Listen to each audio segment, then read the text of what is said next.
Bonjour à tous, amis passionnés et abonnés, bienvenue sur ma chaîne YouTube. Aujourd'hui, les abonnés, je vous oublie pas. C'est une vidéo donc sur la Porsche 924, du moins où on en est sur donc le démontage moteur, l'entretien du moteur. Et avant d'attaquer cette petite vidéo, donc je tenais à préciser que la chaîne n'est pas dédiée forcément à la Porsche 924. C'est un peu de l'entretien courant sur des véhicules, que ce soit de la mécanique, du bricolage, des petites astuces à pas cher, quand pour monsieur, madame, tout le monde, un petit peu, que tout le monde puisse s'y retrouver un petit peu sur la chaîne. Quand j'ai des amis qui ont besoin d'un dépannage sur un véhicule, j'hésite pas à les dépanner. Et du coup, maintenant, je filmerai tous ces petits dépannages, tous ces petits entretiens, pour que ça puisse vous aider à faire vos réparations vous-même et à vous coûter moins cher que de l'envoyer au garage. Maintenant, on peut attaquer la vidéo. Donc voilà, je suis content de vous retrouver aujourd'hui. Donc je continue malgré tout du démontage sur la Porsche 924, malgré le temps. Comme j'ai expliqué, mon véhicule n'est pas en intérieur mais en extérieur. Du coup, dès qu'il y a une petite éclaircie ou quoi que ce soit, je continue le démontage. Je vais vous faire montrer à l'issue où ça en est. Comme je disais tout à l'heure, du coup, juste avant, précédemment, le truc qu'il va y avoir, c'est que j'ai décidé de sortir le moteur de la Porsche. Donc pour ceux qui n'ont pas regardé les autres vidéos, où je précisais, donc j'ai décidé de sortir le moteur de la Porsche pour pouvoir faire des vidéos beaucoup plus claires et mieux expliquées. Du coup, cette vidéo-là est pour vous faire montrer où j'en suis un peu dans ces travaux. Donc à savoir que tout ce qui est partie auxiliaire à côté a déjà été plus ou moins restauré. Donc j'ai encore d'autres pièces à restaurer ou des futures vidéos qui arriveront notamment sur le maître cylindre pour le restaurer, etc. Quand le temps est pas terrible, du coup ça me permet d'être dans mon établi, sur mon établi du moins, pour pouvoir vous proposer des vidéos donc au moins intégrales sur la restauration, pas juste on passe et puis on en est. Voilà, j'essaie de faire un maximum de contenu propre, correct et qui soit cohérent, du moins dans mes explications. Donc généralement, je sais que j'ai un peu de bug quand j'explique les choses. Faut pas hésiter à me le rappeler en commentaire pour que je puisse peut-être mieux vous expliquer via donc l'écriture sur les commentaires ou sur Instagram. Maintenant, on va se diriger vers mon véhicule et puis je vais vous faire montrer où j'en suis. Donc voilà, on est devant le compartiment moteur.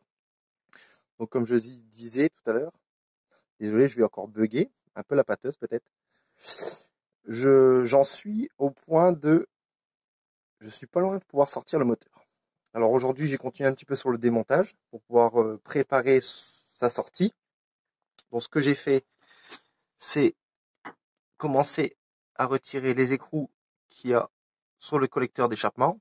Donc le 4 en 2 et après le 2 en 1 du coup.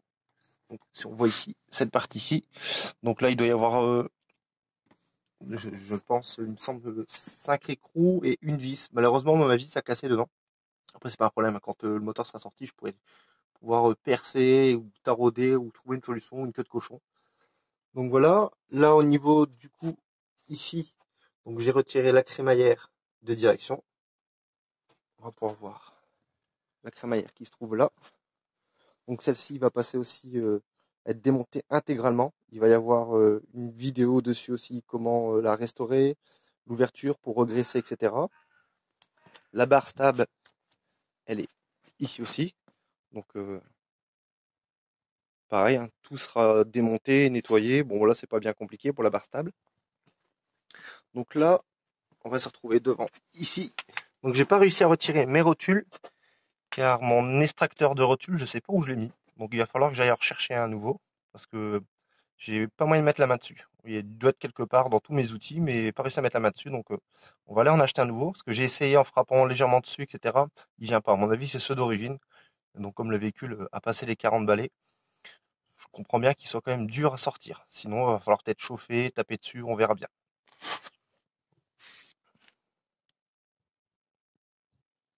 Du coup, quoi dire de plus sur ce démontage? Ben, il va y avoir du coup après tout le train avant qui va être retiré pour être complètement restauré. Une fois le moteur lui retiré, ça sera donc nettoyage de ce compartiment moteur et j'en profiterai pour faire une belle peinture toute neuve dessus, car c'est tout un peu tout esquinté ici avec les démontages qu'il y a pu y avoir. Donc lui faire à beaucoup de propre parce qu'une fois que le moteur est retiré, il n'y a quand même plus grand chose à retirer. Donc au niveau du démontage, comme je disais, si vous souhaitez vous sortir le moteur, il faut retirer quand même tout le faisceau, tout ce qui peut être branché dessus. Après, comme moi j'ai fait, donc ça sera les parties qui vont devoir se soulever, donc enlever. Donc là, ici aussi, j'ai retiré le câble d'embrayage. Au niveau de la direction aussi, ça a été retiré. En dernier lieu, il faudra retirer du coup les supports moteurs. Il y en a un ici et un autre là. Les vis sont bien rouillées. Bon, je pense qu'elles viendront.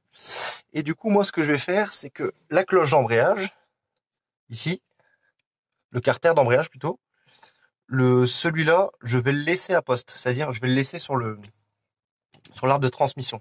Je vais pas le retirer, donc je vais le soulager quand je retirerai le moteur. Car comme je l'ai expliqué, quand je vais devoir retirer le moteur, si je laisse ce carter, du coup, il va falloir que j'ai un grand débattement pour pouvoir sortir, parce que l'arbre, du coup, passe dedans jusqu'à l'embrayage, et du coup, il y aura beaucoup plus à tirer donc, sur cette partie-ci du moteur. Donc, je laisserai en place. Je la retire après pour lui mettre un bon coup de propre, un bon coup de nettoyage dedans, et puis, bien sûr, pour changer la butée, etc. Mais quand je sortirai le moteur, elle restera en place. Du coup, pour sortir le moteur, il doit y avoir à peu près 8, 9 vis, je sais pas exactement combien de vis qu'il y a exactement. Donc, on fera ça en regardant un peu la doc et au feeling surtout, c'est ce que je fais généralement. En tout cas, un moteur reste un moteur, ça change pas trop plus que ça. Du coup, voilà, en attendant, je voulais vous faire montrer donc le support moteur mobile que j'ai fabriqué.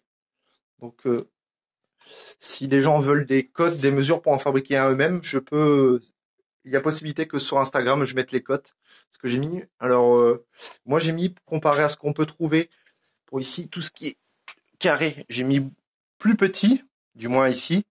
Donc là, on doit être sur du 30 et puis 40, il me semble, je sais plus exactement. Mais c'est beaucoup plus épais que ce qu'on peut trouver. Moi, je suis sur du 3 mm d'épaisseur. Du coup, c'est quand même beaucoup plus épais. Pareil, au niveau de la plaque ici, normalement, il me semble que c'est du 7 mm d'épaisseur. Moi, je suis sur du 10. Bon, j'ai augmenté un petit peu les cotes. Donc, j'essaie de vous la présenter un petit peu. Donc là, la platine que j'ai faite, du coup, où je suis venu passer le tube interne ici à travers et après, je suis venu reboucher intégralement ici. Je voulais pas qu'il y ait trop de... Bah, qu'il y ait un vide après, hein. Donc voilà, il n'y a rien de spécial. Et bien sûr, la chèvre pour pouvoir le sortir. Donc la master de chèvre que j'ai eu à prêter pour pouvoir le sortir. Hop. Je vous reprends en caméra main.